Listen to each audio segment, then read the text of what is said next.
ఓం నమ శివాయ. ఇప్పుడు ఎల్‌కేజీ, యూకేజీ, నర్సరీ పిల్లలు స్కూల్‌కెళ్తుంటే మనకి బాధేస్తుందండి. ఎందుకంటే ఇన్ని రోజులు వాళ్ళకి ఇంట్లో ఉంచుతాం కదా! ఒక్కసారి స్కూల్‌కి వాళ్ళకెళ్ళాలన్న బాధే, మనకి ఇడిచిపెట్టాలన్న బాధ అనిపిస్తదండి. ఏం పర్లేదు. వాళ్ళకి స్కూల్‌లో పెడితే మంచిగా అన్నీ నేర్చుకుంటారండి. రైమ్స్, కొత్త కొత్త విషయాలు, మంచిగా మాట్లాడడం, నలుగురు పిల్లలతో కలిస్తే వాళ్ళకి 4 విషయాలు తెలుస్తాయండి. ఏడుస్తున్నారు కదా అని పంపించడం అయితే మానుకోండి. ప్రతి ఒక్కళ్ళు కూడా పిల్లలు స్కూల్ పంపించండి. అందులో నర్సరీ, యూకేజీ, ఎల్‌కేజీ పిల్లలు పంపించాలంటే చాలా బాధగా ఉంటుందండి. అక్కడ విడిచిపెట్టేటప్పుడు పిల్లలు చాలా ఏడుస్తారు. కానీ మనసు దిటం చేసుకొని తల్లిదండ్రిగా పిల్లలకి అక్కడ వదిలేసి వస్తే చాలా మంచిదండి. కొత్త విషయాలు నేర్చుకుంటారు. పిల్లలతో ఫ్రెండ్స్ అయితే 4 విషయాలు వాళ్ళకి తెలిస్తాయి. అన్ని విధాలుగా బావుంటుందండి. పిల్లలు ఏడుస్తున్నారని మనం స్కూలుకి పంపించకపోతే తర్వాత మనమే బాధపడాల్సొస్తుంది. ఏ ఏజ్‌లో ఏం చేయాలో అలా నేర్పిస్తే చాలా మంచిదండి. అలాగే పిల్లలు మార్నింగు బాక్స్‌లోకి, టిఫిన్ బాక్స్‌లోకి ఇంట్లో ఒక ఎగ్గు, పాలు తాగబెట్టి స్కూలుకి పంపిస్తే చాలా మంచిదండి. ఎగ్ తిన్న తర్వాత గ్యాప్ ఇచ్చి పాలు తాగితే చాలా మంచిది.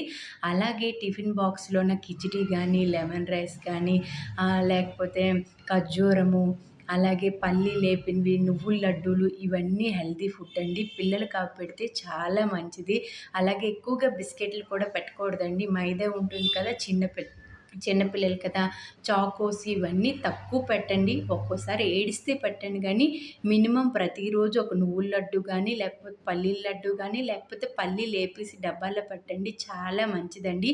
కిచిడి, పెరుగు చాలా మంచిదండి. అలాగే ఆహ్, లెమన్ రైస్ గానీ, ఇలాంటివన్నీ హెల్తీ ఫుడ్‌లండి.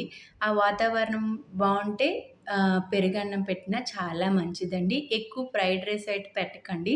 పప్పు, ముద్దపప్పు, అన్నము ఇలా నెయ్యేసి పెడితే చిన్న పిల్లలకి చాలా మంచిదండి. వాళ్ళు ఏడుస్తున్నారనేసి స్కూల్‌కైతే అసలు పంపించకండి అయితే మానకండి. ప్రతిరోజు వెళ్తే వాళ్ళకి అలవాటయిపోయింది. అలాగే పిల్లలందరితోని ఆడుకొని చక్కగా ఇంటికొస్తారు మనతో పాటు. అందుకు ప్రతి ఒక్కళ్ళు కూడా తల్లిదండ్రులు ఏది బాధపడకండి.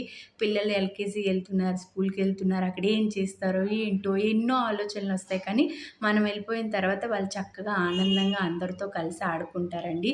పిల్లలు ఏం నేర్చుకోవాలన్నా ప్రేమగా చిన్న పిల్లలవని, పెద్ద పిల్లవని మనం ప్రేమగా చెప్తే పిల్లలు అన్నీ నేర్చుకుంటారండి. మనం ఎంత కసిరితే వాళ్ళు అలా నేర్చుకోవడం కూడా మానేస్తారు. అవి ఏబీసీడీలైనా ఏదైనా సరే ప్రేమతో, ఆనందంతో మనం చెప్తే వాళ్ళు అంతే సంతోషంగా నేర్చుకుంటారండి. ఎవరికైనా ఈ వీడియో తప్పుగా అనిపిస్తే క్షమించండి. ఓం నమ శివాయ.